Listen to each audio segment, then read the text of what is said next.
बता कैसे हम जाने हमें क्या पता। বাসার গেটের সামনে দাঁড়িয়ে ফোনে কথা বলছিলাম, এমন সময় একটা মেয়ে আমাকে পিছন থেকে ডাক দিল। এই যে ভাইয়া শুনছেন? আমি তো পিছনে তাকিয়ে অবাক। এক অপরূপ সুন্দরী মেয়ে আমার সামনে দাঁড়িয়ে, কিন্তু কষ্টটা লাগলো এখানেই যে মেয়েটা আমাকে ভাইয়া বলে ডাকছে। ও হ্যালো, কথা বলছেন না কেন? বোবা নাকি? আমি ধ্যান ভেঙে বললাম, জি বলুন, কে আপনি আর আমার কাছে কি চাই? আপনার কাছে তেমন কিছু চাই না, শুধু এই ঠিকানাটা কোথায় একটু বলে দেবেন। আসলে অনেক দূর থেকে এসেছি তো চিনতে পারছি না। আমি মেয়েটার হাত থেকে কাগজটা নিলাম। কাগজে লেখার ঠিকানা দেখে আমি তো পুরাই অবাক হয়ে গেলাম। এটা তো আমার বাসার ঠিকানা, কিন্তু মেয়েটা আমাদের বাসায় আসছে কেন? কে এই মেয়েটা? অবস্থা সুবিধার মনে হচ্ছে না, আগে জেনে নেই। এই ঠিকানা জি চেনেন? হ্যাঁ, চিনব না কেন, অবশ্যই চিনি। তাহলে বলেন ঠিকানাটা কোনটা? ঠিকানা বলছি, তার আগে বলেন আপনি যেখানে কেন যেতে চাচ্ছেন? সেটা আপনাকে বলতে হবে কেন?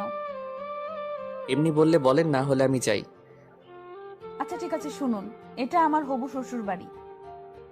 কথাটা শুনে আমি পুরাই শক খেলাম।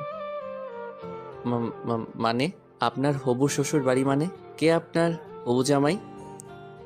এই বাড়িতে তো একটাই সন্তান, আবির, এটাও জানেন না? হ্যাঁ জানি তো, কিন্তু আপনি আবিরের হবু বউ? হ্যাঁ। উফ, এত কথা বলছেন কেন? আমাকে ঠিকানাটা বলেন না, আমার অনেক দেরি হয়ে যাচ্ছে। আমি তো পুরাই টাসকি খেয়ে গেলাম। মেয়েটা বলে কি সে নাকি আমার হবু বউ, অথচ আমি তাকে এর আগে কোনো দিন দেখি নাই বা চিনিও না। মেয়েটা কি ফাপড়বাজি করছে নাকি? ও হ্যালো, কিছু বলছেন না কেন? আপনি আমার হবু বউ আর আমি জানি না? কিছু বললেন নাকি? কই কিছু না তো। ও হ্যাঁ, আপনার ঠিকানাটা বলছি। আপনাকে এই ঠিকানায় যেতে হলে প্রথমে এখান থেকে একটা রিক্সা নিতে হবে। রিক্সাতে উঠে বলবেন 3 মাথা যাব। 3 মাথা দিয়ে রিক্সা থেকে নেমে হাতের ডান দিকে একটা রাস্তা পাবেন, সেখানে একটা রিক্সায় উঠে বলবেন 5 নাম্বার রোডে যাব। তারপর 5 নাম্বারের আগে রিক্সা থেকে নেমে হাতের বাম পাশে একটা দোতলা বাসা দেখতে পারবেন, ওইটাই আপনার হবু শ্বশুর বাড়ি। আল্লাহ, এত দূর!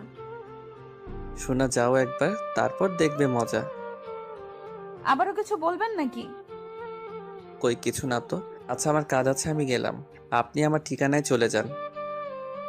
আচ্ছা, ধন্যবাদ আপনাকে আমাকে সাহায্য করার জন্য। আর ধন্যবাদ, পরে যে আমাকে কত বকা দেবেন তা আল্লাহই ভালো জানে।